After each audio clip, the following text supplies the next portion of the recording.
Susan, it's so great to finally be able to get together again. Oh, it sure is. And I really appreciate you picking up the bill. I'm happy to. I've got the extra cash. Since we've all been driving so much more again, I've been using Get Upside, the free gas app that pays you cash back for every gallon of gas you buy. Wait a minute. Are you saying you actually get paid cash when you buy gas with the Get Upside app? Yes, up to 25 cents a gallon. Cash back every time I buy gas. Does that actually add up to anything? Some months I make $200 to $300. Wow, that's serious extra cash. I'm downloading the free Get Upside app now. Download the free Get Upside app now in the App Store or Google Play to save up to 25 cents a gallon when you buy gas. Use promo code PHIL for a 25 cents a gallon bonus on your first tank. That's up to 50 cents a gallon on your next fill-up. You can cash out anytime to PayPal or an e-gift card for Amazon and other brands. Just download the free Get Upside app and use promo code PHIL for a 25 cents a gallon bonus on your first tank. That's code PHIL. This podcast is a member of the Voices of Wrestling Podcasting Network. Visit voicesofwrestling.com to hear the rest of our great podcasts, as well as show reviews, columns, opinions, and updates across the world of wrestling.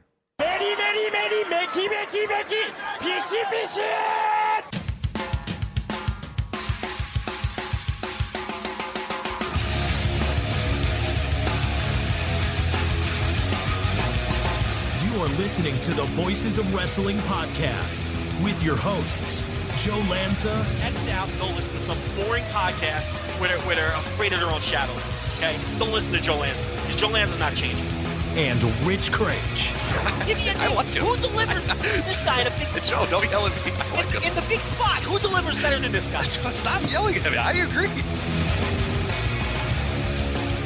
You are listening to the world's greatest wrestling podcast, the number one podcast in Isle of Man, the Voice of Wrestling Flagship podcast. I am your host, the king of banter, the most compelling voice in wrestling media, a reasoned and well-explained man, the leader of the hardcore wrestling intelligentsia, an internationally acclaimed broadcast journalist as heard on BBC Radio, quoted by Forbes, the man with the perfectly honed instincts, the Kenta Kobashi of sex, and a good family man, Joe Lanza. Now that is a proper introduction, befitting of the most compelling voice in wrestling media. Well, you will notice that the captain, Rich Craich, the secretly sassy one, is not here today. And I know you might find this hard to believe, because he just got back from one.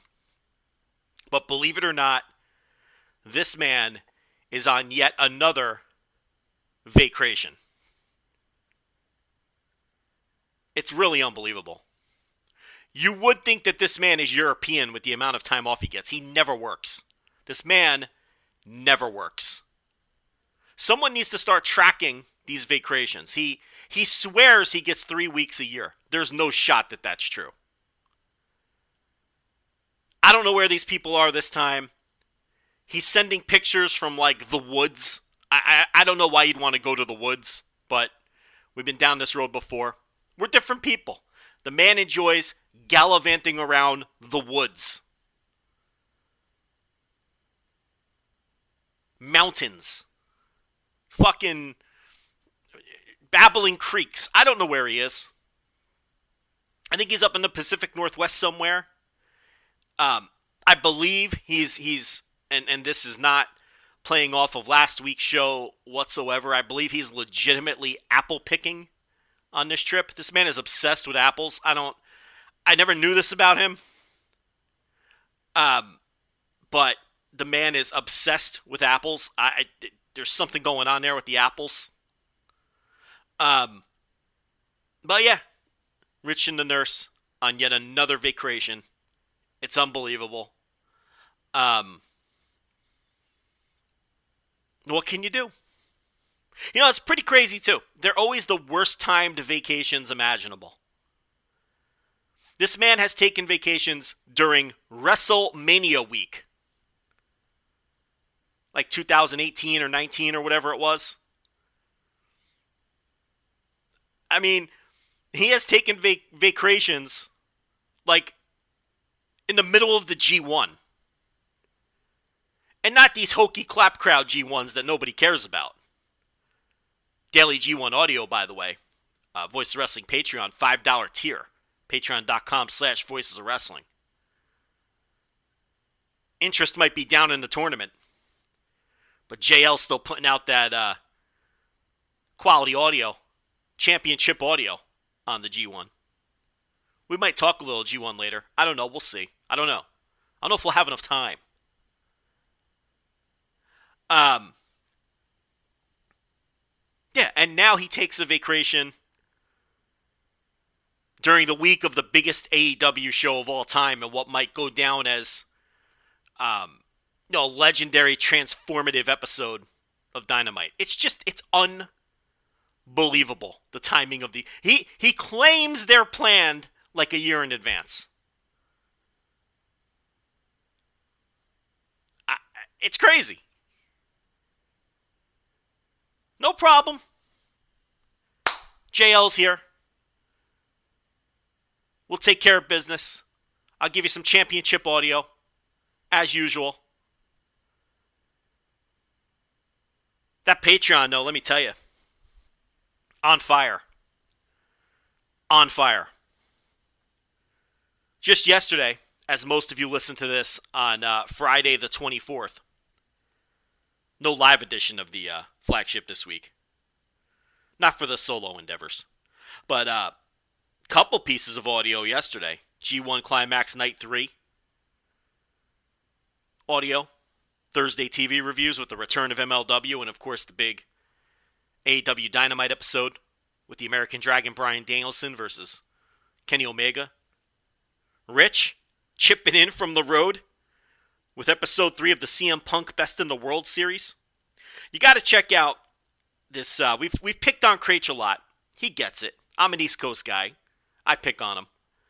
It's all in good fun. We all love you, Rich. Don't take it personal. Sometimes he takes it personal. Rich is a sensitive boy. I don't know if people know this about him. He can be a sensitive boy.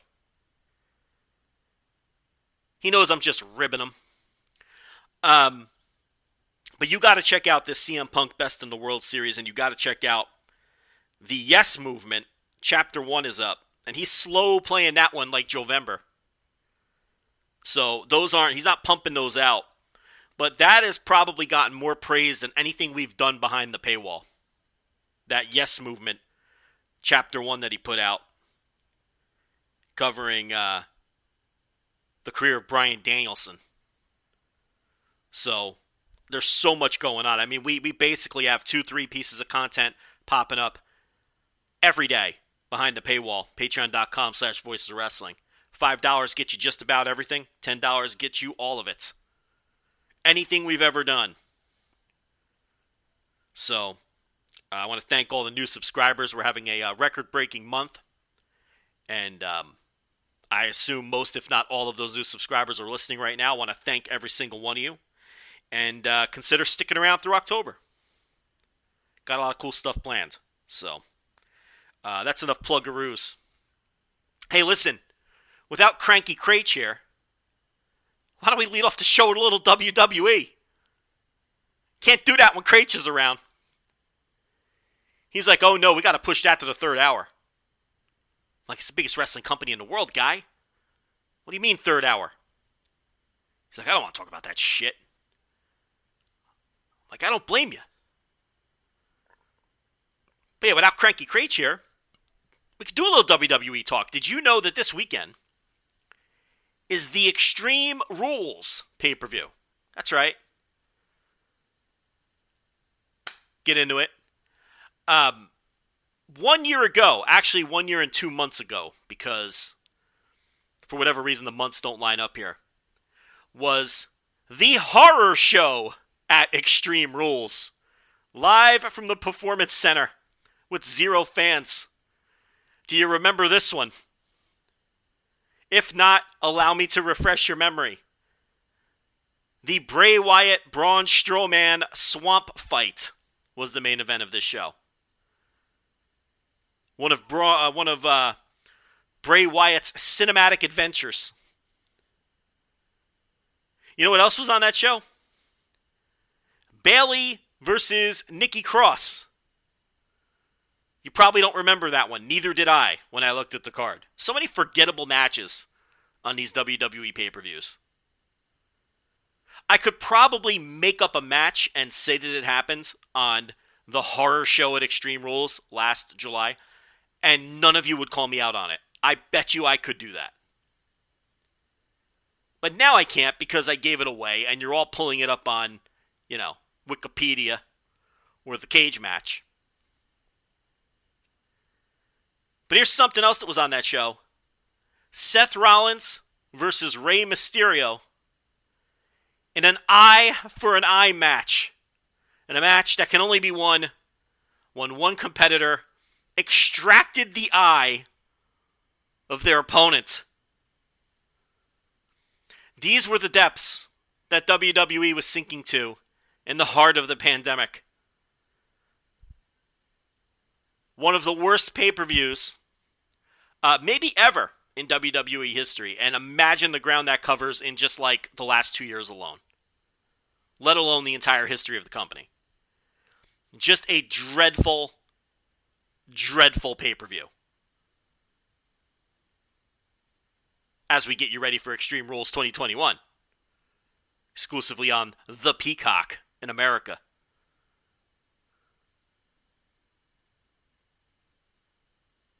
Before we talk about Extreme Rules, I want to follow up a conversation we had last week about Big E. And we may have been one of the only podcasts, major podcasts, that were negative on the Big E title win a couple of weeks ago. Basically, Rich and I don't trust that this company is going to give this man a fair and legitimate push. And basically, 2 decades of precedent are the reason for that.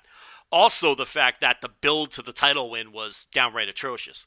The man was wrestling on a pay-per-view pre-show against Baron Corbin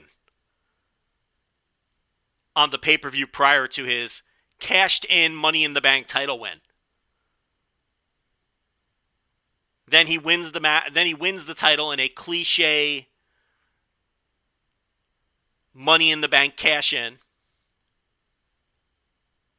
defeating Bobby Lashley, who just wrestled a grueling 20-minute match against a WWE legend in Randy Orton with an injured leg. Just, total non-heroic babyface stuff. With a weak build to the moment to begin with.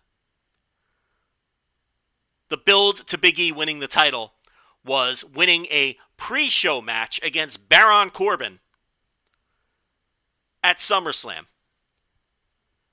And then declaring on the day of the Raw that he was going to cash in later that night. That's just horrendous. So we're off to a bad start with the build. We're off to a bad start with the win. Didn't exactly look like a strong, heroic babyface in winning that title. Everybody's throwing roses at this because everybody likes Big E. I like Big E. Rich likes Big E. Who doesn't like Big E? I don't think I've met a fan who's like, Big E Langston? Hate his guts. That guy stinks. Never want to watch him wrestle again. Totally unlikable. I hope he breaks a leg and decides to become an accountant. You'd never meet anybody. Everybody loves Big E. He's affable. He's cool. He's witty. He's a powerhouse. What's not to like? Right? So everybody was throwing roses at this title win. And I'm just, gritting my teeth. Like, all right, I have a platform. We'll go on the Flagship. And I get to express my thoughts to thousands upon thousands of people a week. I'm not going to get involved in this Twitter muck and get piled on for being the guy pissing in the cornflakes. And I think Rich and I pissed buckets into the cornflakes on the Flagship last week. Sometimes you just have to let people enjoy things. You really do. That's one thing I've learned on the Twitter app and whatnot is you have to let people enjoy things sometimes. There's a time and a place to be critical of things that other people are praising. And sometimes you just have to let something get its roses. And then a couple days later, that's when you can come in with critiques if they're fair. And this was one of those times. You couldn't go shitting all over the Big E title win Monday night at 11:10 Eastern. You couldn't, you're going to come off like a curmudgeon, and people are going to be very skeptical of your opinions, of your analysis, because it's going to be assumed that you're trying to troll people who are just enjoying a moment. So, when you're in the pundit game, when it's your job to be critical, sometimes you have to know when to be critical. That's almost as important of knowing what to be critical of and what to critique about things, right? When to be critical. And now we're a couple weeks into this thing. And all right, the build to the title win stunk. The title win itself stunk. They protected Lashley more than they protected Big E. We said that last week. We know it was probably an unpopular take on the situation. But here we are a week later. And on Monday Night Raw, or for Monday Night Raw, they announce a huge 6-man tag. It's Roman Reigns and the Usos from SmackDown Live. Is it still called SmackDown Live? I think it is. Or Friday Night SmackDown, whatever it's called. I do know it's called NXT 2.0 and probably will be for eternity now. It's so annoying. All right, we get it. We've established that this is the new NXT. Anyone who's watching it knows this is very much different from Poppy Raw. We understand this. How long are we going to call it NXT 2.0? Oh, probably forever. But Roman Reigns and the Usos from SmackDown versus The New Day back together. First time in ages. They split up the group. Necessary to push Big E, in my opinion. Now this got plenty of positive buzz.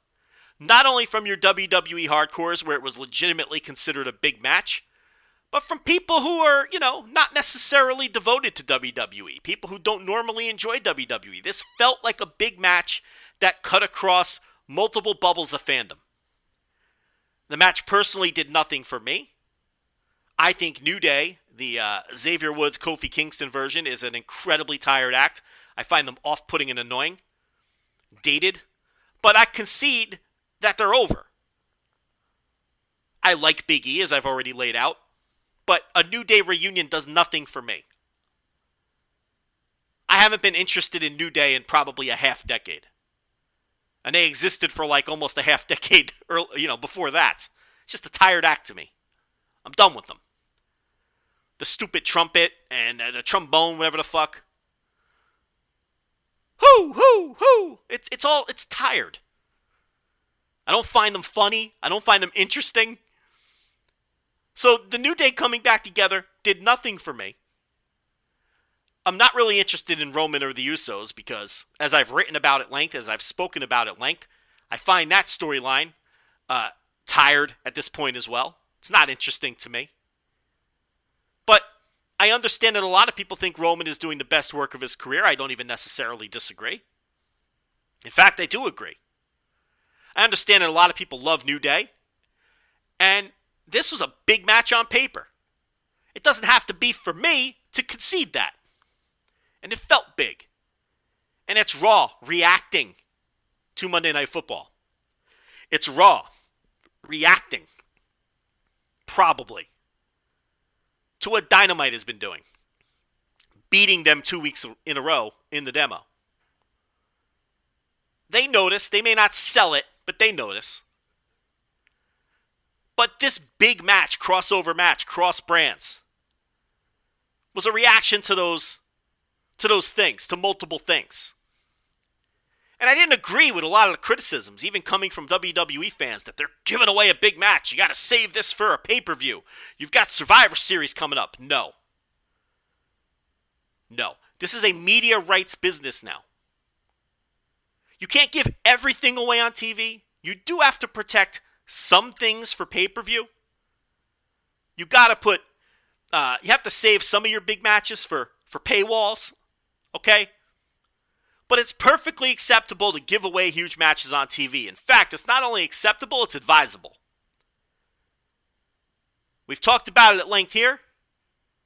Most of you listening understand this. But this is not 1996. This is not 2001. Where pay-per-view was your biggest revenue driver. Where house shows were your biggest revenue driver and maybe only do your big matches on the road. No. Ancient takes. And I know there's still people paid to cover wrestling spouting those kinds of takes because they cannot let go of bygone eras. This is a media rights business. And you've got to keep those television ratings up. Because that's where billions are being made for WWE and where AEW, with the numbers that they're putting up for both Dynamite and Rampage, are going to look to capitalize on their next television contract. So I had no problem with doing this 6-man match on Raw. People throw around the word hot shot without knowing what it means. It's the newest trendy insider term that 18-year-old dopes on Twitter throw around and they don't know what it means. And then I'm checking out Raw in between commercials on Monday Night Football, and they open the show with the 6-man tag. And then Bobby Lashley gets involved, and they announce that the show is going to close with an impromptu 3-way match. Big E, Roman Reigns, and Bobby Lashley. And I thought to myself, okay, this was smart. I thought it was an eyebrow raiser when they opened the show with the 6-man tag. But I figure, all right, they want to get ahead of the game, get ahead of this football game, get their big match out there, hopefully hold the viewers, and then giving them a huge main event at the end of the 3 hours. I thought that was very, very smart. Good idea. 2 big main events. That, in theory, would have massive interest. Here's my problem with all of this. Big E lost both of these matches. And this only confirms what Rich and I spoke about last week. They don't intend to give this guy an honest push. They don't intend to give this guy a real push. The title doesn't mean anything. We know that. We know that the title does not signify that someone is necessarily receiving a genuine superstar push. Because we've seen champions booked poorly. We've seen champions not treated like genuine superstars many times in this company. And what do as soon as this guy wins the belt? They beat him twice 7 days later on the very next Monday Night Raw. He didn't eat the pins, but he lost both matches and he wasn't made to look strong in either one of them. This is why we tell you to keep this company at arm's length. We're off to a real bad start with this man's championship push. The build to the win stunk. The win itself was terrible. And we're off to a real bad start to this man's championship reign. There is no reason that this man shouldn't have won at least one of these matches. And in fact, he should have won both of them. No reason. How is he not giving his finisher to whichever dopey Uso you want to choose and winning that 6-man match clean in the middle? No one else in that match needed a win. Roman certainly doesn't need it. The Usos and the New Day, nice little tag teams. None of those guys needed a pin center of the ring. You know who could have used that? Your new world champion, who wasn't built properly and wasn't protected in victory. Didn't happen. All right, maybe he'll win the three-way at the end of the night. Wrong again. Roman Reigns pins Bobby Lashley. And the lasting image of Big E in that three-way match was of him being mauled with a chair and left laying. You cannot make it up. This company stinks. And this is why they can't create new stars. Who would believe in Big E after all of this? The build is terrible. He beats an injured man for the title. And then he loses twice the next week on Raw. And gets left laying after getting beat to death with a chair. This is your new world champion. Last week I told you how they should have booked his title win. Today I tell you how they should have booked Monday. Big E delivers the big ending, or whatever he calls his hokey finisher, to one of the random Usos and wins the six-man match. And stands armed raised with his New Day pals in victory, reformed after all of this time. It's great to be back together. Fans are going wild. Roman looks on from the outside. A little bit of concern in his eyes. Then you can send Bobby Lashley down and set up your three-way. Any way you like. You want to have Big E get attacked from behind at that point? Whatever the fuck. I don't care. But that arm gets raised. He celebrates. And we let it sink in and let the crowd cheer. Flash forward to the end of the show. He pins Roman Reigns, center of the ring. Some of you are probably saying, oh, pins Roman Reigns. That's absurd. Roman Reigns is the hardest pushed wrestler in this company. He's protected. He never loses. He's dominant. Yeah, exactly. Do you want to make this guy a star or not? You have a chance to do it in one night. He wins the hype six-man match that everybody's looking forward to and is excited about and tuning in for. And then he beats Roman Reigns, the biggest star in the company. That's how you make new stars. They beat the current stars. That's how it works. They don't get beaten down with a chair and left for dead. They don't know what they're doing. They also don't care. Because of those billion-dollar media rights deals that I alluded to earlier. They're just going to keep pumping out their mediocre to bad content. And the fans that they do have seem to enjoy this shit for some reason.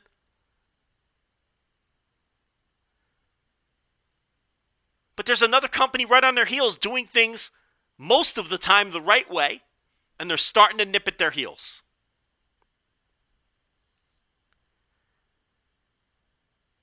It wasn't that long ago that nobody thought Dynamite could beat WWE's C-Show, Poppy Raw. Destroyed them, left them in the dust, beat them so badly Triple H was demoted and the show was torn apart, reformatted, and half the roster got fired. That's how badly they got beat. Now they're nipping at the heels of Raw.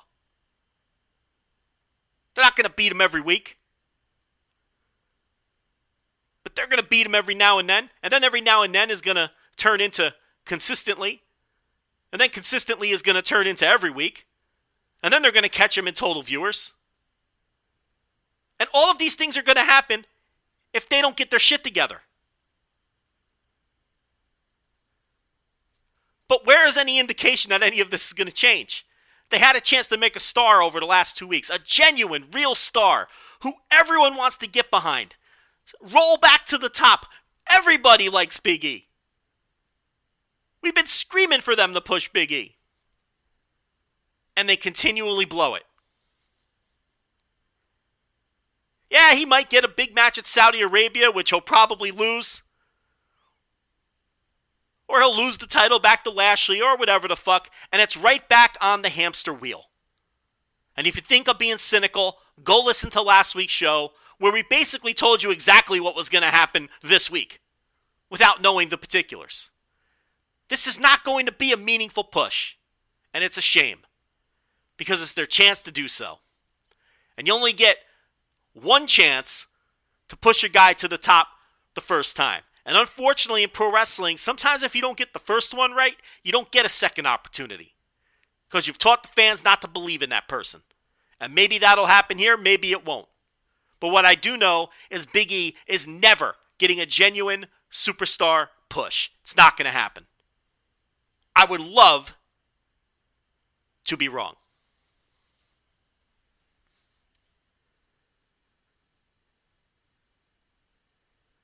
Let's look at this Extreme Rules show.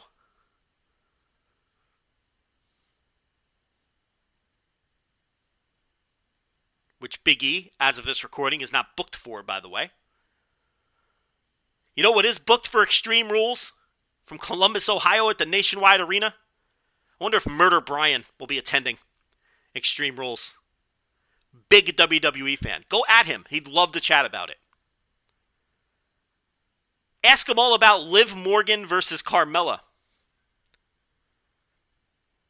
That's booked for the show. Who is this for? Seriously, who wants to see Liv Morgan versus Carmella?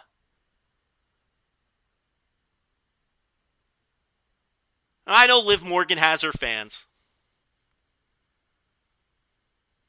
One of the funniest things I've heard was one of our contributors, Andy LaBar. I'm like, what is Liv Morgan's gimmick? And he nailed it. She's a velvet painting of a sad clown. That's her gimmick. That was the best description of Liv Morgan's gimmick that I've ever heard. A velvet painting of a sad clown. And she takes on the most beautiful woman in the world. I say pump the brakes on that one. Carmella. In a match that I can't imagine more than a couple thousand people could possibly give a shit about. Who could possibly give a shit about Liv Morgan versus Carmella? Next up, we've got the Usos defending against the Street Profits. That could be a good match. Damian Priest defends the United States title against two men. Sheamus, who he's been feuding with, and Jeff Hardy for some reason, who's been shoehorned into the match. Get into it.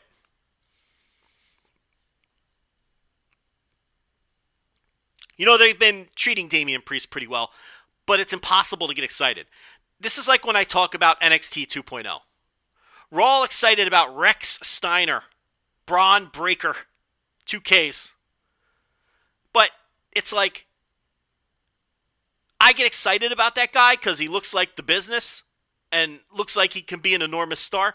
But then you remember, his future is this main roster. So what the fuck am I getting excited about? Everything on the main roster fucking stinks. So why would I be excited about Braun Breaker? And they're gonna blow it. He'll come up and do some goofy comedy. He'll get, John Morrison's fucking water gun or something. You can't trust this company. They don't get anything right. Becky Lynch versus Bianca Belair. Bianca Belair. Listen, she was the last example of where we had to come on this show and, explain to people, be the bad guys and explain that they weren't making a star. And here we go. Coming off of her humiliating 8-second loss at WrestleMania. They're telling a story. Yeah, they're telling a terrible story that stinks and doesn't do her any favors. That's what they're doing. But you're right. It is a story. And she'll probably lose this match. What are the odds on this? Becky Lynch is minus 400. So Vegas does not think that Bianca Belair is getting her revenge here. Now listen. Bianca Belair is eventually going to beat Becky Lynch for this title. There's no question about it. But it does not fucking matter. Man, we didn't need Cranky Crage here. We got Cranky Lanza. What else is on this show that unfortunately I'm going to have to sit through and pray that it's decent? I'm not missing Sunday Night Football, though. I can promise you that. This is getting watched Monday morning after I drop the kid off at school. You think I'm wasting a second of Sunday Night Football on this dreck? You're out of your mind. Charlotte Flair against Alexa Bliss.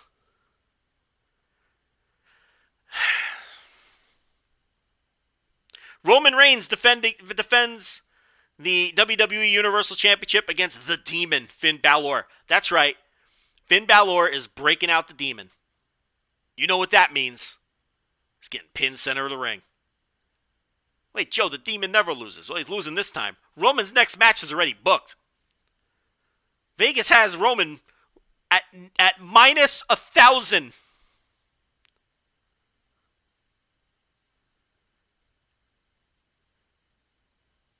It's a lame duck match. So there you go. Extreme Rules from Columbus, Ohio. Nationwide Arena. Send your predictions to Murder Brian, host of Street Fight Radio. He would love to banter about this show. He's a big WWE fan, as I said. We'll be back. All right, what do we got? What is this? This is my bookie. With over $500,000 in contest prizes, money up for grabs, the NFL is back in action, and so is winning season at MyBookie. Head to mybookie.ag and choose from a wide variety of boost and free bets. Did you know that this weekend's UFC has an odds boost? UFC 266 First Blood. Anyone bleeds, you win. That's right. All main card fights qualify. $25 max bet. You can make that play right now. If anybody bleeds on the main card, you win. They also have a new free $50,000 NFL Survivor contest starting with the Week 3 action. Pick a winner on each week and move on. It's absolutely free. You can buy additional entries if you'd like, but those are the type of deals that you get at mybookie.ag during winning season. In order to get started, make your first deposit at mybookie.ag and use promo code VOICES to instantly receive double your deposit. That's double your money to double your winnings with your first ever deposit using promo code VOICES. Bet anything, anytime, anywhere with MyBookie, including Extreme Rules this weekend. So, listen, let's go over the odds for Extreme Rules. Why not? Go make your deposit at MyBookie. They're going to match your first deposit, and you can get in on the action here with Extreme Rules. Becky Lynch is minus 400. Bianca Belair plus 250. We've got Charlotte Flair minus 200. Alexa Bliss is plus 150. Listen, we talked about this last time. Anytime you have a chance to get Charlotte Flair at those kind of odds, I think you got to jump on it, even though I think Alexa has a chance to win that. Roman Reigns is minus 1,000. He's not losing to Finn Balor. He's plus 500. The three-way for the U.S. title, Damian Priest minus 225, Sheamus plus 200, and Jeff Hardy plus 500. I think I like Damian Priest in that one. For entertainment purposes only, of course. Liv Morgan is minus 250. The velvet painting of a sad clown is the favorite here over Carmella, who's plus 170. And the Usos are minus 150. Street Profits plus 120. That's basically a coin flip. But those are the odds for Extreme Rules. That's not part of the ad read. But listen, sometimes we like to tie in those pay-per-view odds to the ad reads. But anyway, let's move on. So we got a hodgepodge of topics to get to here in the second segment. So let's just get right into it. Oh, did you see this? I didn't plan on talking about this. But Lenny Leonard, booked for Game Changer Wrestling next time they're in New York. How about that? You know, they brought in Dave Prazak to do some commentary. Now they're bringing in Lenny Leonard. I have mixed feelings on this. I credit Game Changer for trying to improve their commentary booth because it's a major weakness. Obviously, Kevin Gill is awful. MLJ, I think he could be good, but he kind of gets dragged down when he's in the booth by the rest of the goofballs that are in the booth. I think Janela is okay when he's in the booth, but he's not a regular. You bring in some pros like Prazak and Lenny Leonard, and, now you're cooking with gas, as they say. Here's the thing, though. Here's the thing, and I've heard some of Prazak's calls with Game Changer, and Lenny Leonard obviously is one of the best in the business. I think they're above Game Changer. That's going to piss some people off. Yeah, I don't care. I think those two guys, and in particular Lenny, I think he's above Game Changer Wrestling. I think he's above that product. I understand that they draw all over the country, huge crowd in L.A., obviously they draw back here, back at their home base, New Jersey, New York, the Philadelphia area, South Jersey, of course, at the former Showboat Casino in Atlantic City. I understand that. I understand they draw wherever they go, and and they're probably the most high-profile indie right now. Even though I don't love the promotion, you guys all know that.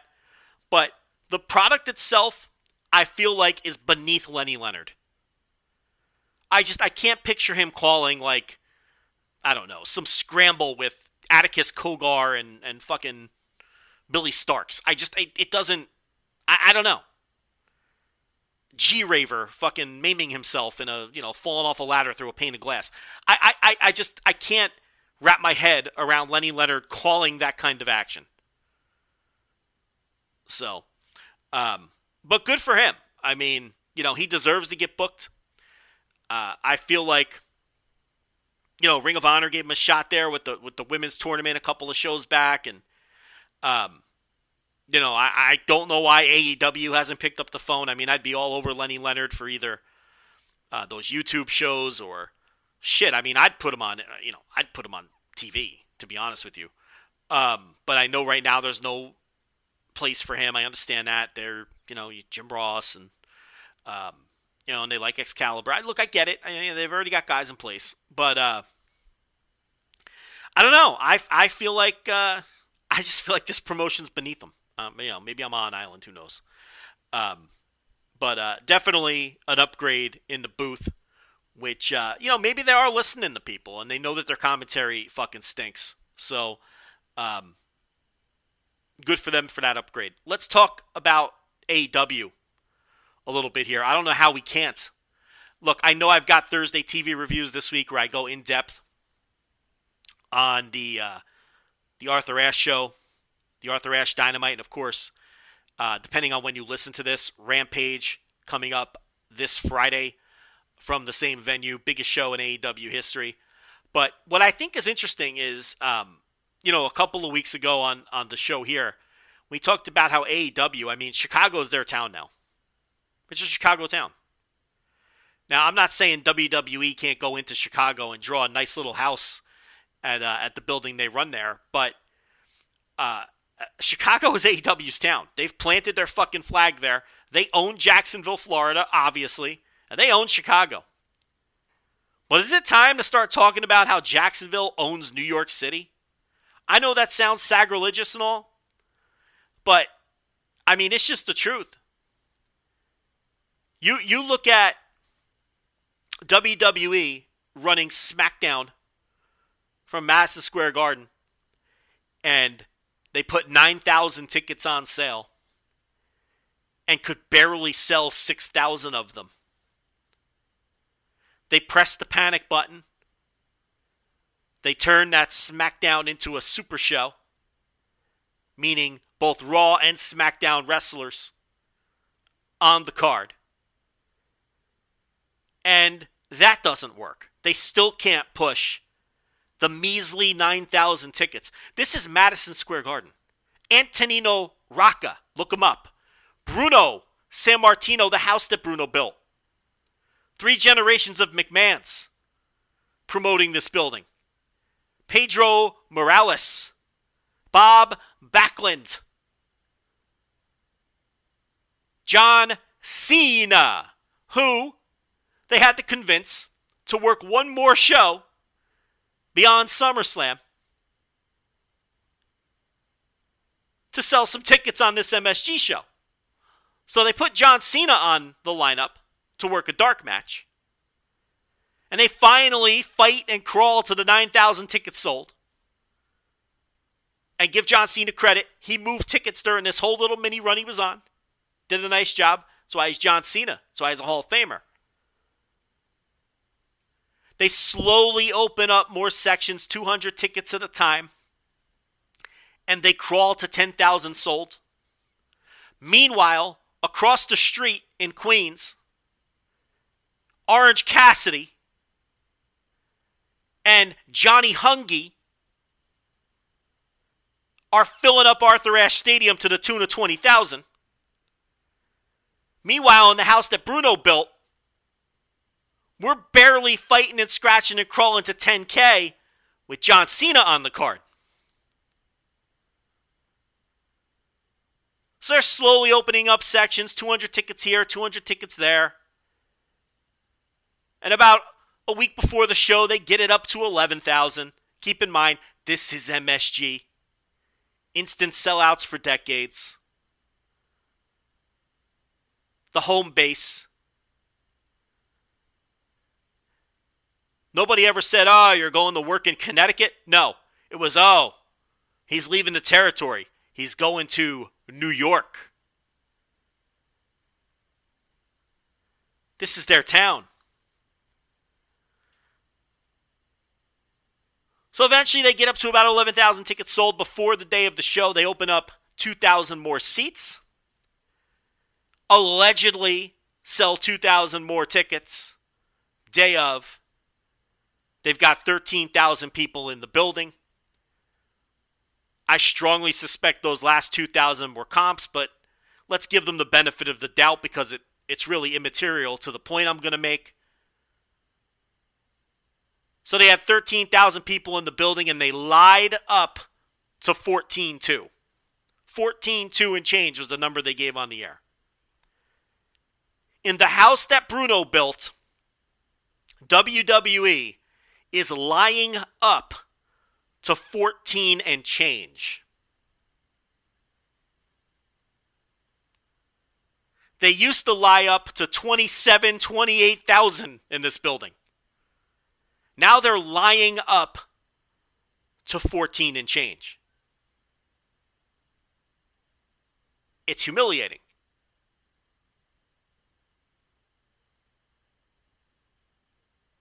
And had it just been a SmackDown show, they probably would have had 7,000 or 8,000 people in the building. You may acknowledge him, but you're not buying tickets to watch him. Meanwhile, across the street in Queens, a week after running in Newark, New Jersey, and putting a shit ton of people in that building in the shadows of Manhattan, we've got 20,000 paid. Or thereabouts. The number they espoused on television, 20,177. We know that at least 19,000 tickets were sold. We know they were pushing 20,000.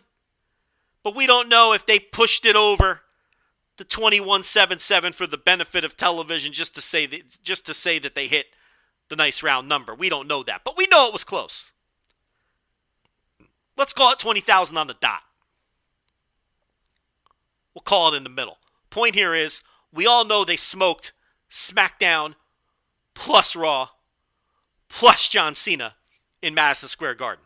And that's got to be humiliating for Vince McMahon in his town. Especially since AEW just ran Newark a week before, and you have to think that the Venn diagram of people who held tickets to both show, crossed over to some degree.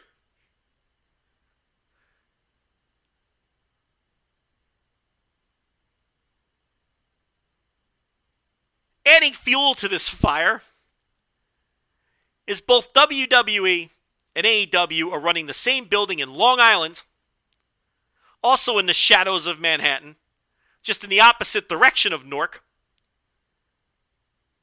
1 week apart. At last check, AEW is doubling the ticket sales for their Dynamite show in that building versus the Raw show running 1 week apart. Doubling.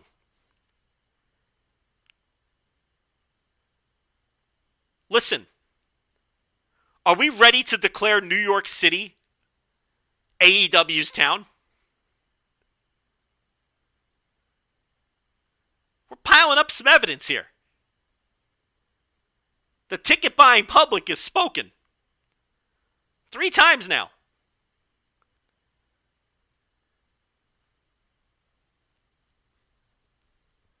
When you need John Cena to lie up to 14,000 in the house that Bruno built, while the other place is packing 20K into a tennis court across the street and beating you head-to-head in the same building 1 week apart with tickets that are priced identical, both for television shows, no house shows here. This is not a good look. This is not a good look for WWE, for New York. Maybe we should start calling AEW New York. Can you believe Adam Cole jumped to New York? I thought he was with New York. Oh, no. That's old New York. There's a new boss in town. His name's TK.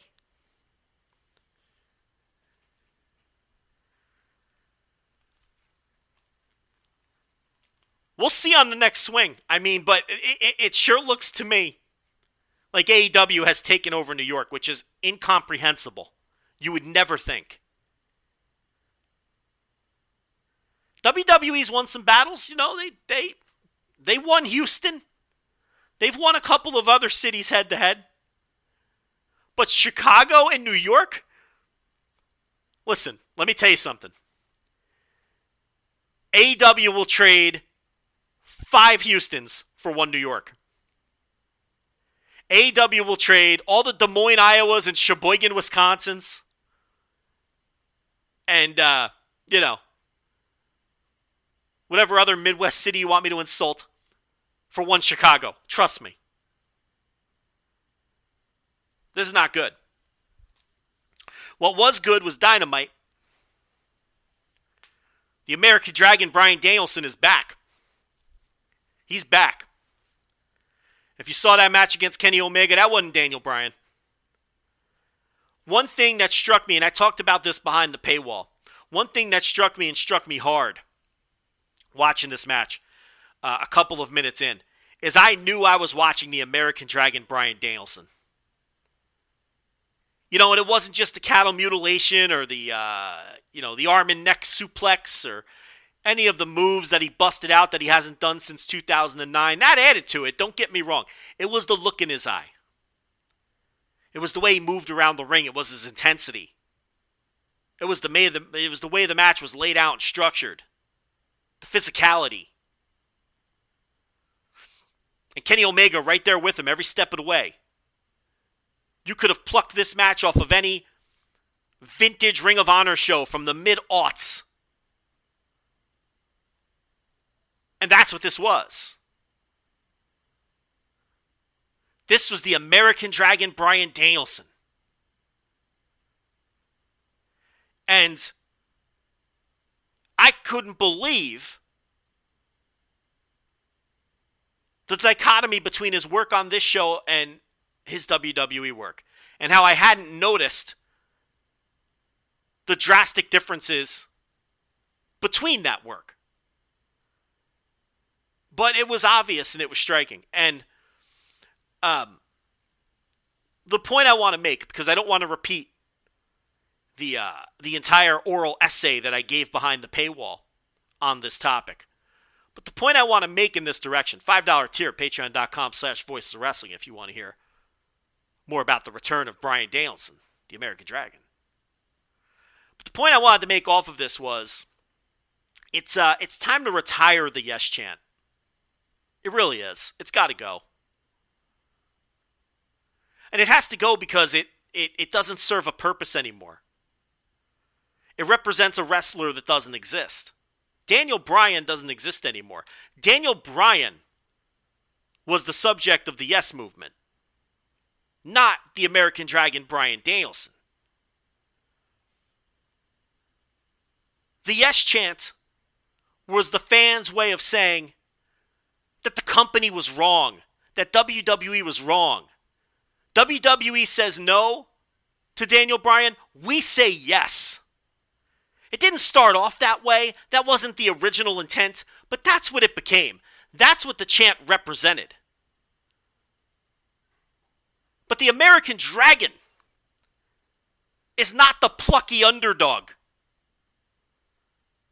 that the big bad wrestling promotion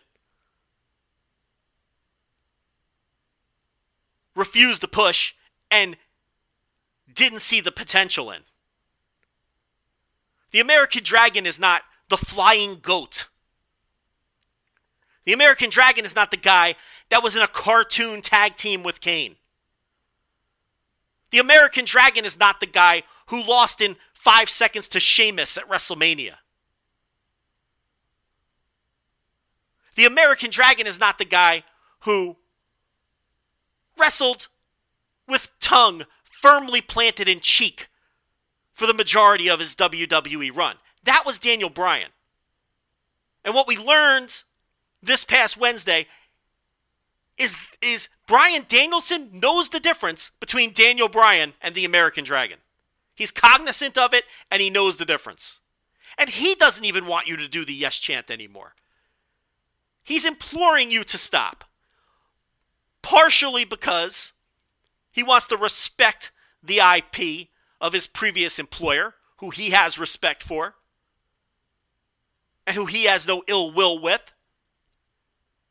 And partially because he knows what I'm saying is true. The yes chant is for Daniel Bryan, and Daniel Bryan is ancient history. Daniel Bryan is gone. Daniel Bryan no longer exists, nor should that chant. It's a relic. It should be left in the past. It served its purpose. It was fun at the time. It comes across as a dated relic of an era and a wrestler that no longer exists. It does not serve a purpose for the American Dragon in AEW. He's not held down. He's not presented as an underdog. He's presented as one of the best wrestlers in the world. He's treated with the reverence that he deserves, as arguably the greatest American wrestler of all time.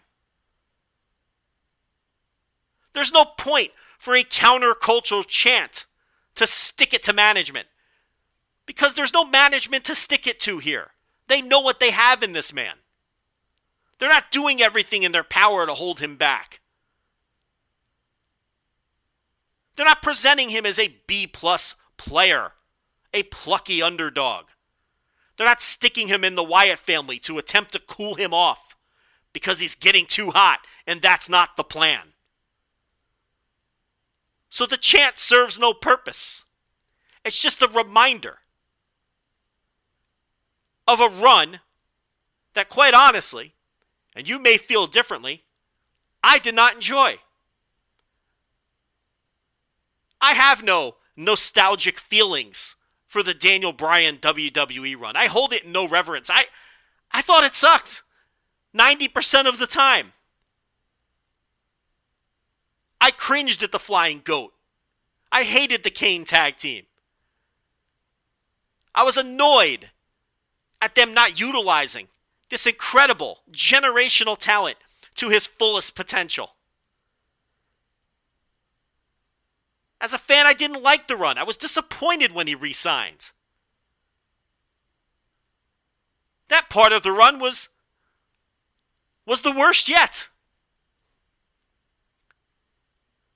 They blew the return of one of the greatest wrestlers in the history of the United States. One of the greatest wrestlers of this generation. Compare the return of CM Punk to the return of Daniel Bryan some 3 years ago.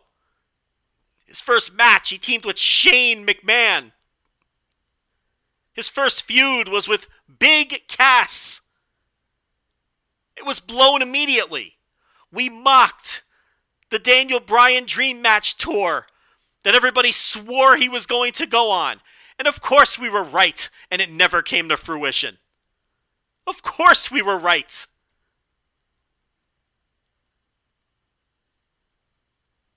The run stunk. He knew it stunk. He begged to be turned heel because he knew he was going nowhere as a babyface. He made the most of the Eco Warrior run.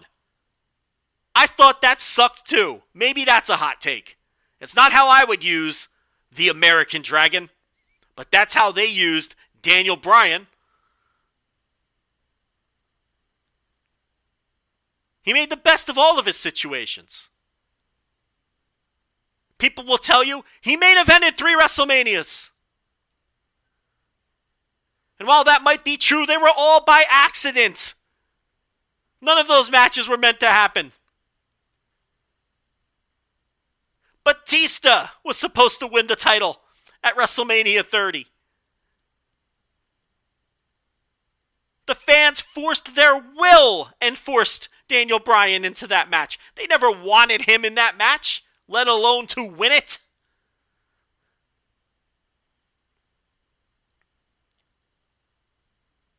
Kofi Kingston was never supposed to happen. Never mind that didn't even actually main event. But for the sake of the argument, I'll include it. Ronda Rousey main evented that show. But okay, I'll entertain the idea that Daniel Bryan main evented that one. But Kofi was the accidental main eventer in that one. The fans forced their will with Kofi the same way they did with Daniel Bryan several years earlier. It was another accidental main event. And yeah, it was a great match and a great moment, but it was never meant to be. Nothing Bryan did in that company that was positive was meant to be. If they had their way, he would have remained a mid-carder the whole run. They didn't have a choice. The yes chant forced their hand. But we don't need it anymore.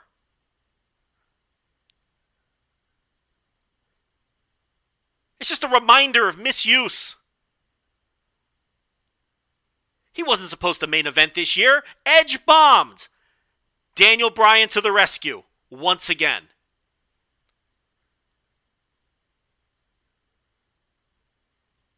I have no nostalgic feelings for that run.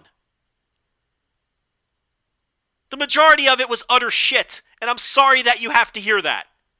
Yeah, he had some good matches. It was a waste of the prime of a legendary career. And I don't care who needs to hear it. But now American Dragon is back. Let's leave the chant where it belongs. In the past, with Daniel Bryan.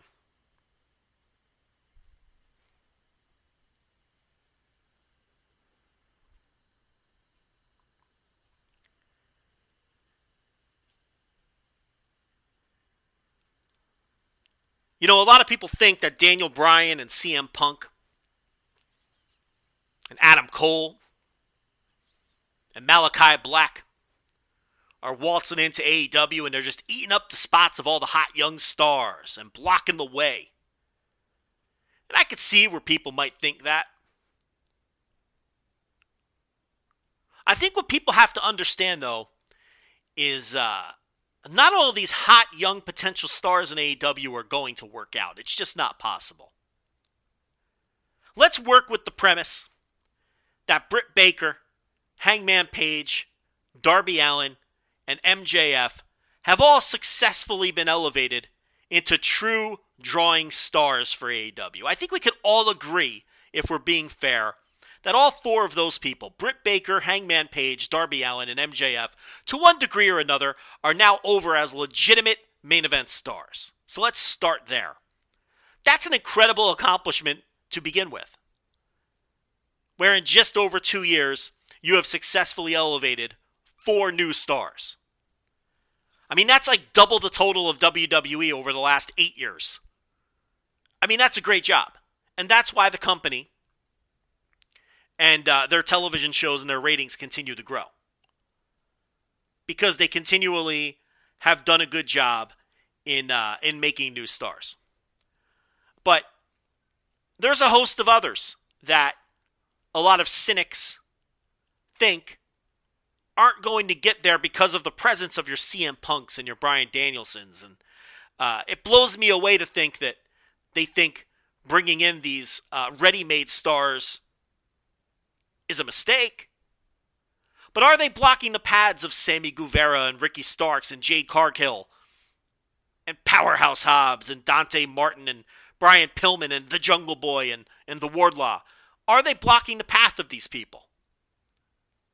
Well, here's the thing. If all 8 of those wrestlers, and those seem to be the consensus choices for the next wave of stars that the company is going to create, and I do believe that they believe in all 8 of those wrestlers to one degree or another. I do. But they're not going to land. All 8 of those wrestlers aren't going to land. They're not all going to hit. If all 8 of those wrestlers become top of the card stars, true money drawing stars, in addition to Britt and Hangman and Darby and MJF, and all of the people already there like Kenny Omega and the Young Bucks and Jon Moxley, many of whom aren't really going anywhere anytime soon, in addition to CM Punk and the American Dragon and Adam Cole, who's probably going to be a bigger star than all of these people that I've named, then this is going to be the hottest wrestling promotion in the history of the world. I mean, they're not all going to be hits.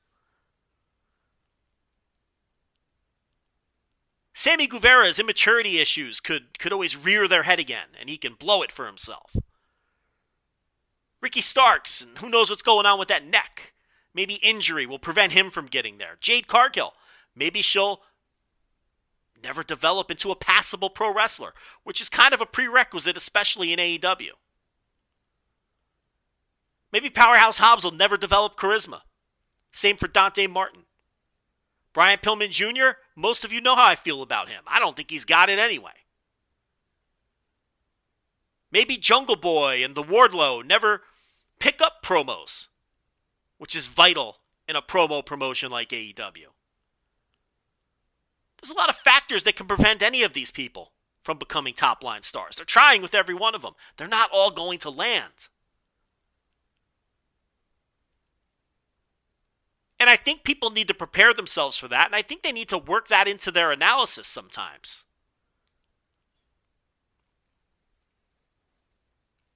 You know, maybe CM Punk is blocking the path for some of these people, and maybe he's not.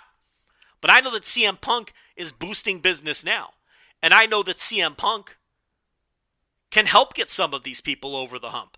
Maybe CM Punk has a feud with one of the people I named that help get them over to the next level. That's Punk's stated goal coming into this company.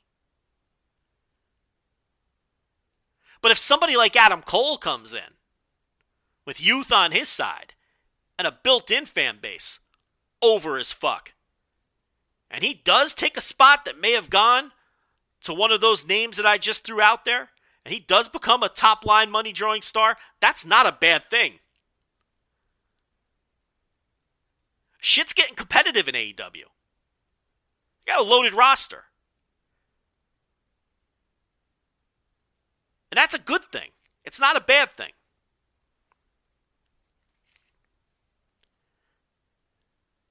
I just don't think it's possible for every one of those names to hit. And honestly, I probably left a few off. I think Tony Khan's done a tremendous job. I think he's proved himself as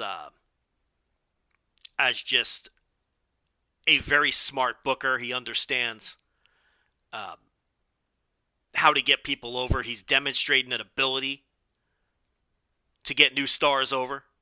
I didn't believe in Britt Baker at all. I was proven wrong.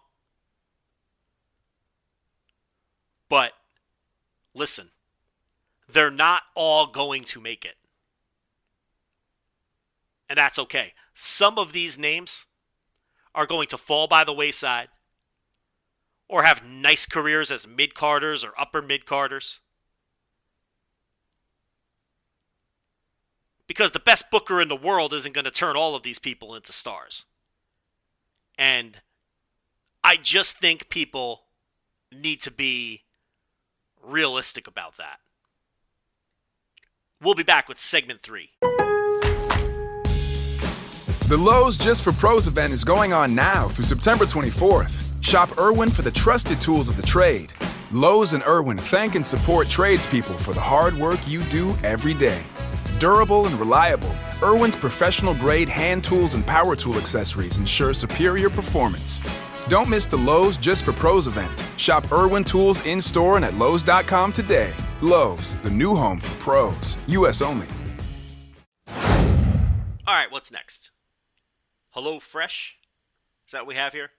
With HelloFresh, you get fresh, pre-measured ingredients and mouth-watering seasonal recipes delivered right to your door. Skip trips to the grocery store and count on HelloFresh to make home cooking easy, fun, and affordable. That's why HelloFresh is America's #1 meal kit. Look, fall is busy. We all know this. Joe Lanza always talks about how busy fall can be. But HelloFresh recipes save time you'd otherwise spend meal planning, shopping, chopping ingredients. It's a waste of time. So you can get back to what really matters in the fall, like watching football in your den on your 4 TVs. HelloFresh offers 50 menu and market items to choose from every week. They've got vegetarian meals, calorie-smart choices if you're into that, to extra special gourmet options if you're Mr. Fancy Pants.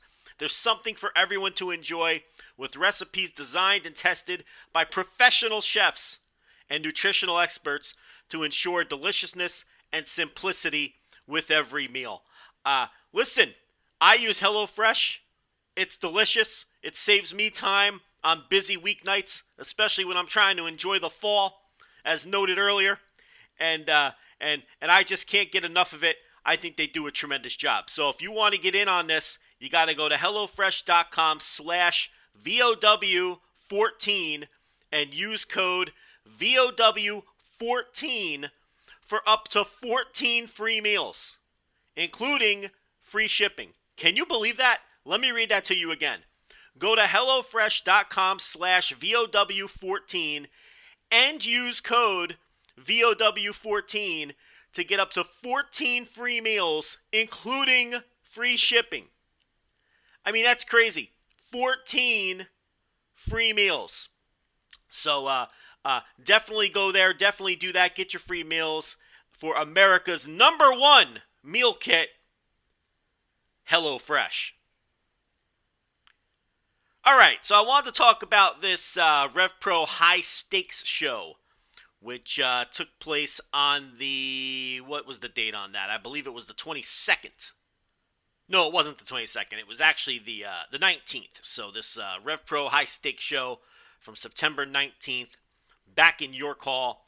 And look, I enjoyed the hell out of this show. I know I say it every time, and I know that sometimes I probably sound like a broken record, but RevPro is just so well booked.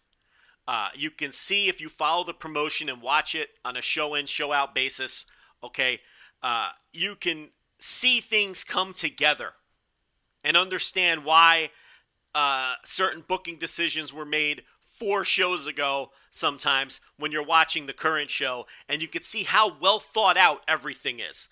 And this show, even in an encapsulation, just this show in a vacuum, I thought was very well booked in terms of the way the show was laid out, things that happened early in the show played out at the end of the show. And the bell-to-bell quality of the matches was excellent as well. There wasn't a single match on this show that I would call bad. There wasn't a single match on this show that I would say was anything less than slightly above average. It really was an enjoyable watch from start to finish. There's a ton of booking nuance that I want to dig into and talk to you guys about. And, I also thought that, RevPro returning to York Hall, and they drew a very nice crowd. I don't know what was up with pandemic restrictions or anything like that, but the place looked as full as it's going to look during, COVID-19, and the crowd was hot, and it was nice to see RevPro draw a nice crowd. They were one of the first British promotions to come back during the pandemic and post speaking out and all of that, and they did their empty room shows last year during the heart of the pandemic. They faced a little bit of criticism for that, but they did the right thing. They just stayed the course and did their business. And if you weren't interested in it, you didn't have to watch, And those shows, those empty room shows that they did last year during the pandemic, really set the stage for everything that peaked at this high stakes show. Those shows kept the company alive during a time when a lot of other promotions worldwide had shut things down, and it kept their stories alive. And really what it did was it was a reset button post speaking out as well, as they started to build new stars, culminating here with Ricky Knight Jr. in the main event in the title unification match with Will Ospreay. They've created a genuine star in Ricky Knight Jr., and that all started with those empty building shows, empty room shows, whatever you want to call it, that small room they were running with no fans during the pandemic. And they've started to build some new stars underneath as well. The Young Guns were a major factor on this show and played into the big show-ending angle. We've seen some other undercard and some prelim wrestlers slowly being elevated. People like Brendan White, who's been paired up with Doug Williams in a tag team, and a few of their other former young lions like Kenneth Halfpenny and Sean Jackson, who we saw on this show. Giselle Shaw has been a mainstay of a women's division in this company that's been in constant flux since they've returned. I mean, all of her top foils that she was positioned against back during those pandemic shows have moved on. I mean, Bea Priestley is now retired. No, she's with WWE NXT UK, which is akin to a retirement. Jamie Hayter is now with AEW, and so that division just was constantly being blown up. They lost Sky Smithson for a while, but then ended up getting Sky Smithson back. And Shaw had an excellent match on this show against Hyon that we'll talk about in a few minutes here when we start running down the card. But look, I'm someone who was skeptical that British wrestling was dead. Obviously, British wrestling has been through a lot of it self-imposed by people who are no longer involved in the scene. And I kind of deferred to the people who were closest to it, who live there, who insisted that it was going to be dead and it wasn't going to be able to ever recover or come back from this. But I don't know. My perfectly honed instincts always thought otherwise. I thought that, look, there's no question that British wrestling has taken a step back and is going to take a step back. And, Progress essentially is dead. I mean, whatever this version of Progress is on the WWE network, nobody connects that or thinks it has anything to do with the previous version of Progress, which really was something special in its place and time. And that all got flushed down the toilet, and there aren't a ton of people with a lot of fond memories of Progress anymore. But I think even the people who despise what Progress came to represent and the way everything went down last June, they could, if they're being fair about it, they'd look back and say that Progress was something that was very special, at least in its time and place before it all fell apart. I don't think British wrestling is just going to snap their fingers and return to what it was at its peak. That probably goes for the entire European scene as well, if you want to extend this out. That's not possible, but I never got the sense that it was going to be dead and we were going to go back to the traveling carnival, tent shows that were, that really were, made up the scene before sort of the British wrestling explosion of the previous decade took hold. Look, it has taken a step back, but I look at a show like this with RevPro, who was one of the first promotions to come back during the pandemic, and like I said, they built a solid foundation with the empty room shows, and then they came back with fans and just and stayed the course. And this was a very encouraging sign for the British wrestling scene to draw a nice crowd in York Hall, a rowdy crowd in York Hall. They knew all the storylines. They were behind all the right people. They understood what was going on. This wasn't people parachuting in. Okay? It was very clear this crowd was knowledgeable with the current storylines. These weren't people who hadn't come to or hadn't paid attention to RevPro since fucking 2019 or whatever, before speaking out and the world fell apart and everything else. These are people who were obviously keeping up for the most part because they knew what was going on with the storylines and everything. And look, I give RevPro a lot of credit. It wasn't easy to be the first promotion to come back and face a lot of the questions and criticisms that fans had. A lot of people thought they came back too soon, but they just stayed the course. They did their thing, and they put together a great show here, which culminated all of the storylines that they had laid the foundation for a year earlier during the pandemic. And now this show sets up a bunch of stuff that they can now. This is sort of another reset. I mean, this show peaked everything that had started last summer, or whenever it was that they came back last year during the pandemic. And now it kicks off a bunch of new stuff that's going to carry the company moving forward. So, incredibly well booked, though. So let's go through it. The opening match, 4-way tag with the Young Guns, Sunshine Machine, which is Chuck Mambo and TK Cooper. Team, T-E-A-M, Kenneth Halfpenny and Sean Jackson, and the aforementioned Brendan White and his veteran partner, Doug Williams. The deal here is Brendan White is a guy who's just breaking out of sort of their version of the Young Lion system, and he's paired up with the veteran Doug Williams. They're very similar in style and whatnot, so the idea is he's learning from the veteran. Team, Kenneth Halfpenny and Sean Jackson. Two more guys that are sort of out of the RevPro training system, and they're working as heels right now. And then you have the Young Guns. Obviously, those are the two big prospects, two young wrestlers that RevPro is attempting to build up, and they would have a major presence at the end of the show as well. They had recently, on shows leading up to this, sort of been taken under the wing of heel Will Ospreay, who's kind of getting in these young guys' heads, and that's kind of the story there. And then Sunshine Machine, which is Chuck Mambo, British wrestling veteran from the before times.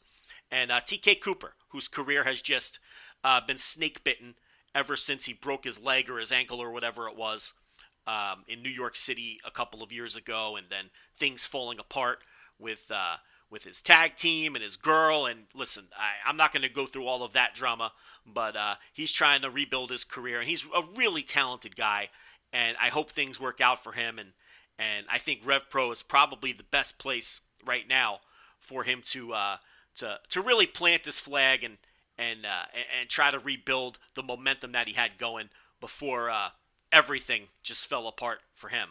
But the Young Guns win this, and this was a number one contender match. Later on in the show, there was going to be a match for the RevPro British Tag Team titles and the PWA Tag Team titles, which are an Australian set of tag titles, which, if you recall, Aussie Open beat the Velocities in a match that I went 5 stars on earlier this year for those PWA Tag Team titles.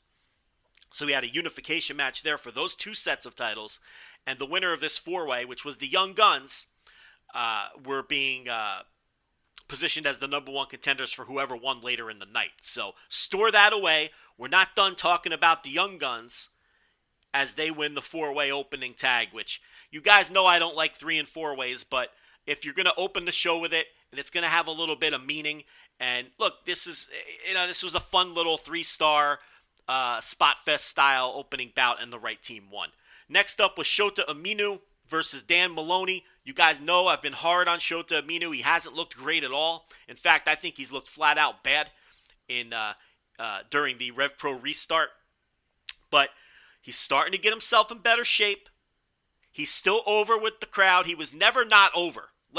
let me make that clear. The RevPro fans love this guy. Even when he was having those shitty matches, when he first came back with his little pot belly, the fans were still behind him.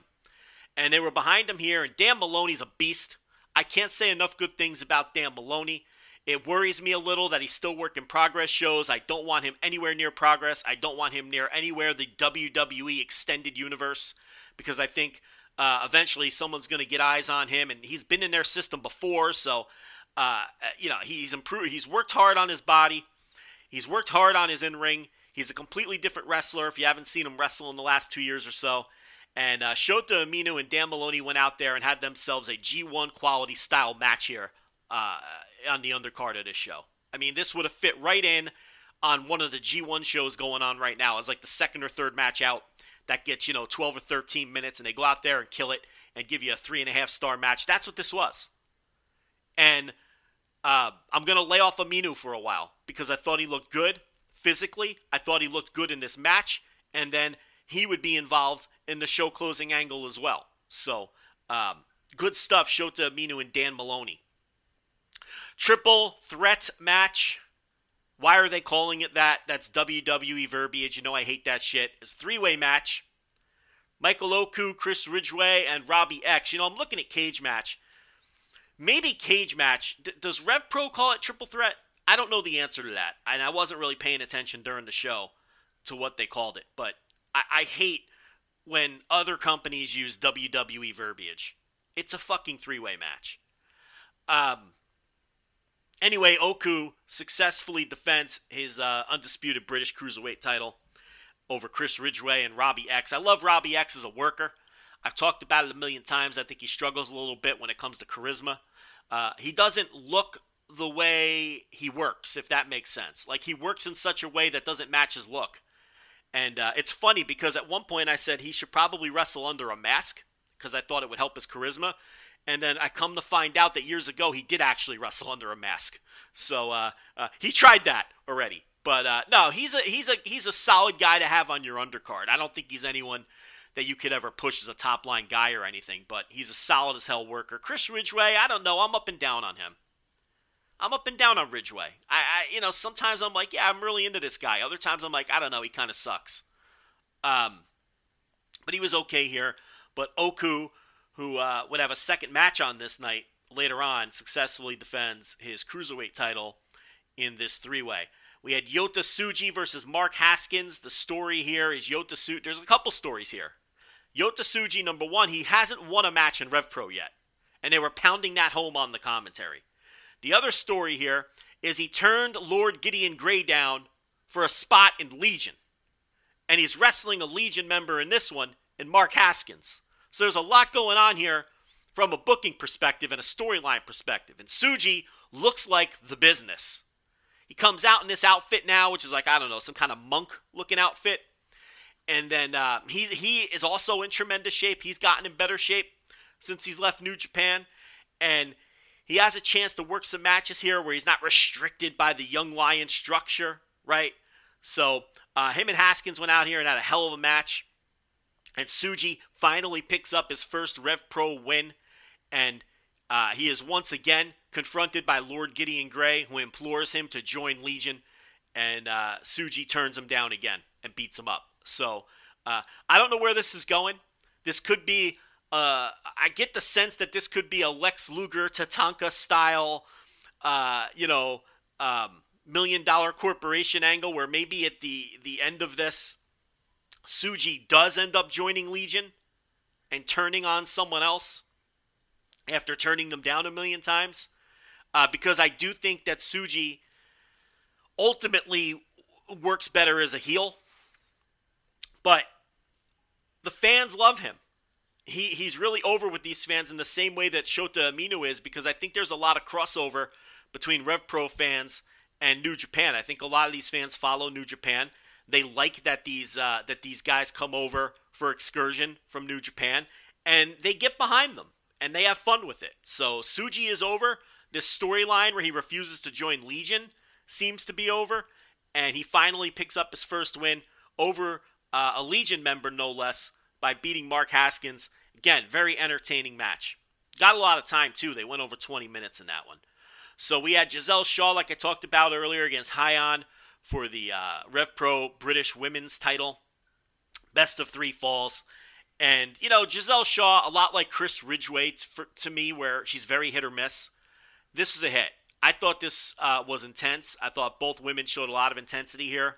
The first fall came very quick with an armbar to the point that I thought they had to take it home early because Hyon may have been injured, but that wasn't the case. It was just once the rest of the match played out, you can see why the first fall happened so abruptly. Hyon wins the second fall, and then Giselle Shaw eventually. I liked down the stretch in this one in the third fall how both women were showing so much exhaustion because this really was a physical match, and the story was that they pushed each other to their physical limits. So they didn't go full bore at the end of the bout where, sometimes you'll see that and you may, and you're just numb to it because in pro wrestling, everyone is one speed in the same speed in the first minute that they are in the 20th minute of a match.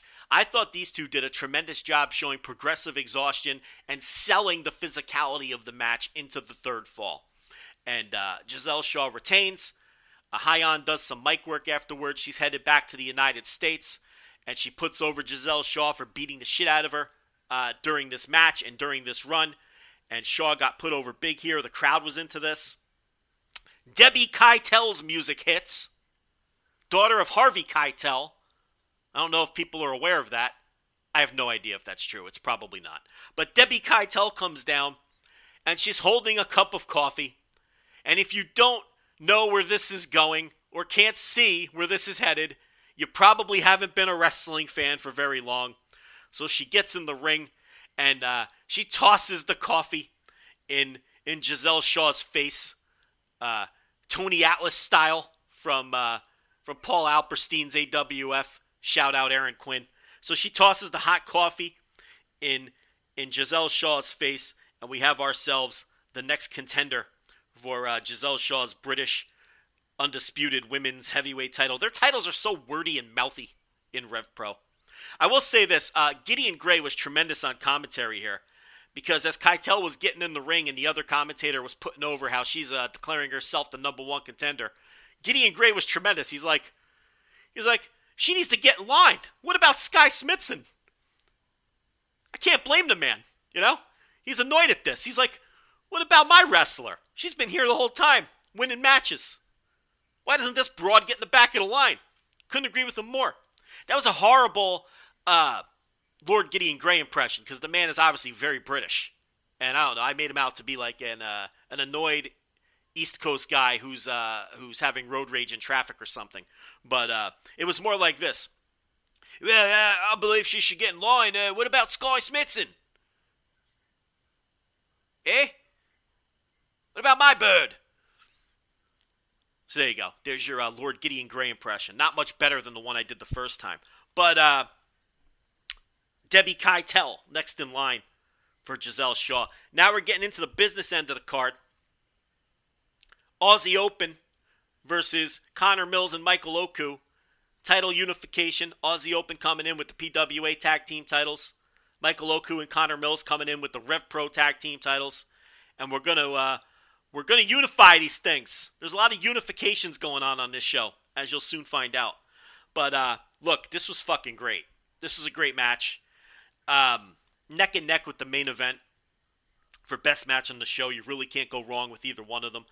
Aussie Open, and I'm kind of jumping ahead here, but they are going to blow New Japan fans' minds when they show up there. I mean, not only are they a great tag team and quite possibly the best tag team in the world right now, and yes, that includes the Young Bucks, but they are just perfect for the New Japan house style. Perfect. They are going to fit in like a glove. They are going to have great matches with everybody they get into the ring with. And, I love Kyle Fletcher. I love that he's added some meat on the bones, which is something he needed to do. He was painfully thin a couple of years ago. He's added some bulk, and he's going to need that bulk. And he's basically a mini Haas at this point, because he was always a tall guy, but now he's added some bulk. And I think his work is just tremendous, particularly for a wrestler of his age. How old is Kyle Fletcher? I think he's still extremely young. He's 22 years old. Okay? But I want to talk about Mark Davis for a minute because, if it ever comes to this, and I don't know if it will, if they stick around New Japan long enough to the point where these guys are getting booked in G1s and things like that, Mark Davis is just made and built to have banger 10 and 11 minute G1 matches against the likes of Tomohiro Ishii and Hiroki Goto. I mean, he's just built for it. If it ever comes to that, and I don't know if it will. It takes a while to book tag guys in the G1 and all that. I understand that. Who knows how long they'll be there. But if they're long-term for New Japan and they're there for 3 or 4 years and it gets to the point where they're getting booked in G1s, I am just salivating for Mark Davis singles matches against a good chunk of that New Japan roster. I mean, he never gets talked up. I mean, and we're guilty of it too. Everybody's, busy talking about Kyle Fletcher, this early 20s phenom. He's going to be so great. And people ignore Davis. This guy's fantastic. And in the tag match against Velocities earlier this year, and even in this match, I thought he was the standout.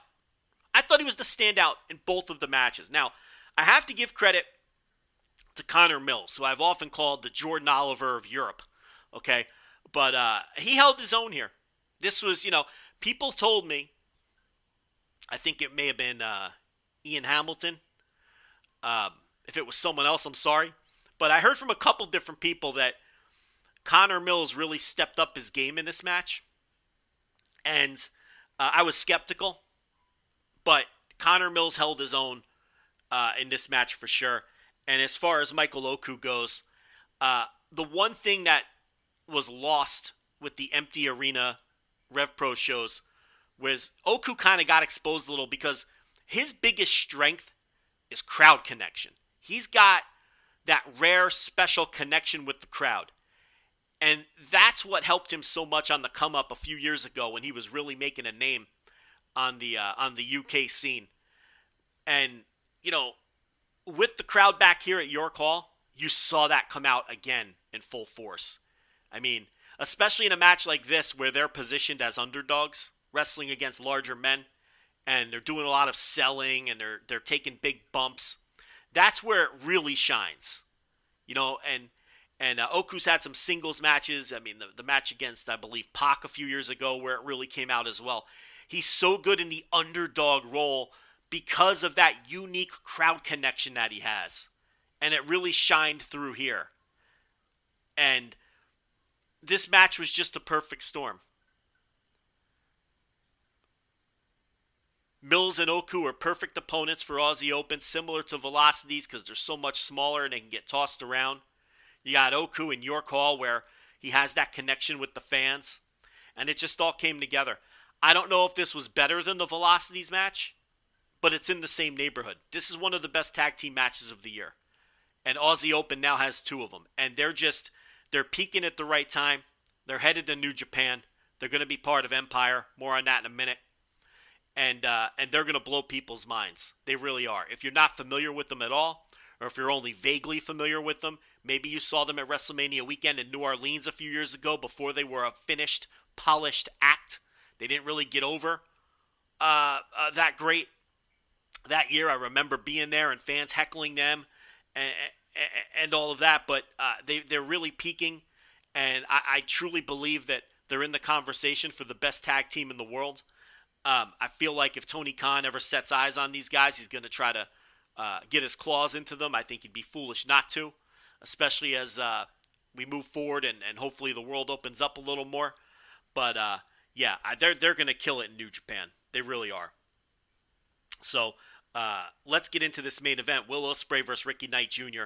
RevPro undisputed British heavyweight title and the RevPro British heavyweight title unification. Listen, don't make me explain and unwind all of this. Okay. Let me do the Cliff Notes version for those who don't know what's going on here. Ricky Knight Jr. Won a tournament for a title of a company that was absorbed by RevPro, and the idea all along was the winner of that tournament would then unify that title with the RevPro Undisputed British Heavyweight Championship in an eventual match, and this was the eventual match. So that's the Cliff Notes version of what's going on here. I know some of the verbiage is confusing, but we're finally going to have one champion under the RevPro banner. Not like we didn't, because the title Will has was really considered, their quote-unquote world title, and is the title that you're probably familiar with, people like Tomohiro Ishii holding in the past, and Zack Sabre Jr., and Minoru Suzuki held that title, I believe, Shibata many years ago. So that's the title that you're probably most familiar with from RevPro. The Ricky Knight Jr. title, that RevPro British, the title that he's unified into the you know what? Forget. You guys get what I'm saying. Enough of this. I'm confusing myself now. The point here is now there's truly one title, even though no one considered the other title a real world title anyway. So that's all you need to know. As far as this match goes, look, this was great. And when you're talking about long-term storytelling coming together in a match, you had that here. Ricky Knight Jr., while Will Ospreay has been out injured and working in, globe-trotting around the United States. I guess he hasn't worked a match here yet, but being rumored to be, all the rumors that were circulating about Will Ospreay leaving New Japan. While all that's been going on, Ricky Knight Jr.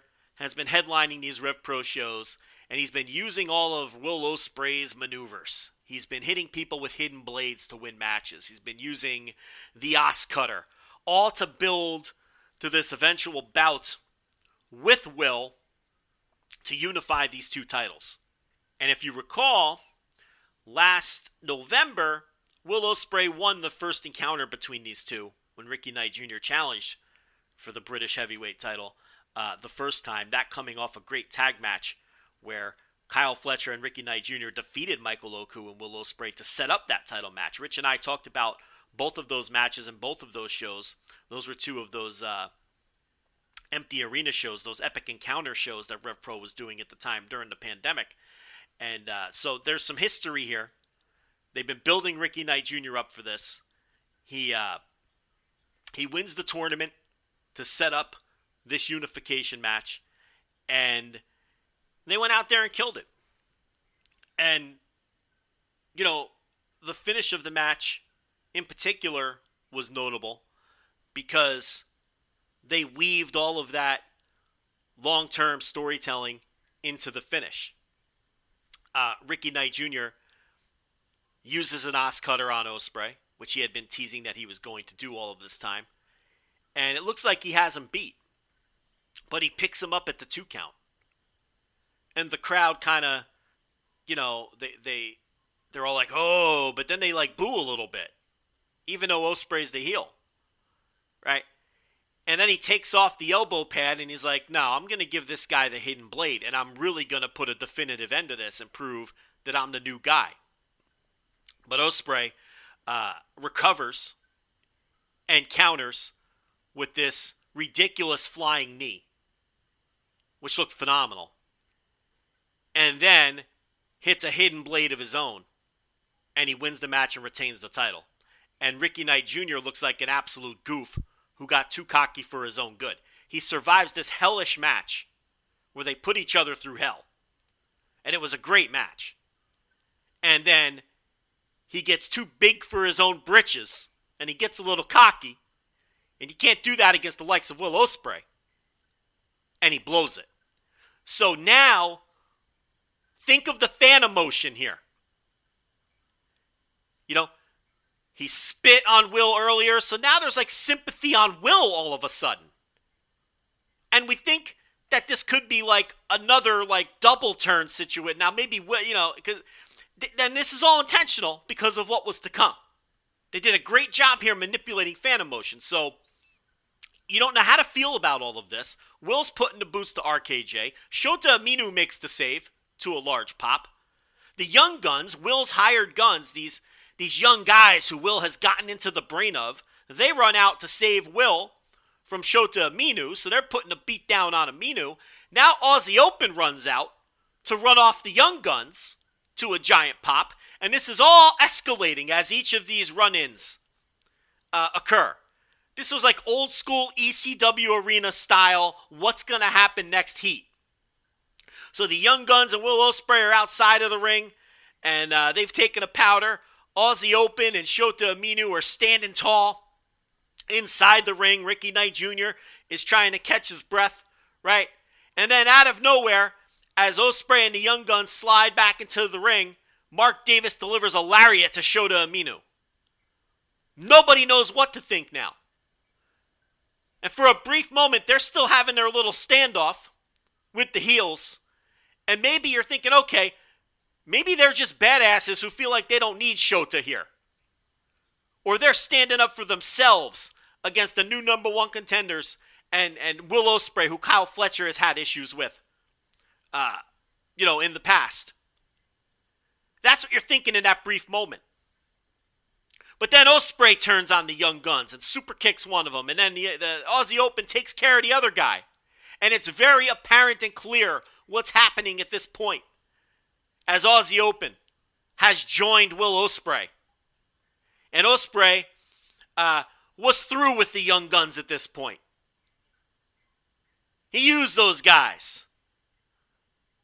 Whether it was a giant setup or he just saw a better opportunity with Aussie Open, they're old news. And they're back positioned as the baby faces they should be.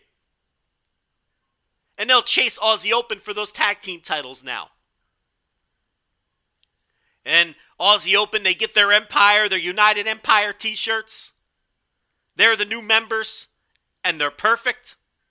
So this will bleed into New Japan as well. And the show ends with heel Will Ospreay and heel Aussie Open and a pile of bodies surrounding them all around the ring. And now you've got your next year of RevPro all plotted out. Obviously, Ricky Knight Jr. is going to learn from his mistakes and is eventually going to unseat Will Ospreay, and it's going to be a great moment. They've done a great job building this guy up. The Young Guns are going to chase Aussie Open, and it's going to continue their elevation as they're working tag matches near the top of the card with arguably the best tag team in the world. Shota Aminu, he'll be in the mix. He'll probably have a title match with Will Ospreay at some point. He's already called him out. So there's all kinds of wheels in motion and things happening in RevPro right now. A perfectly booked show. The culmination of everything they started last year during the pandemic. A great crowd in York Hall.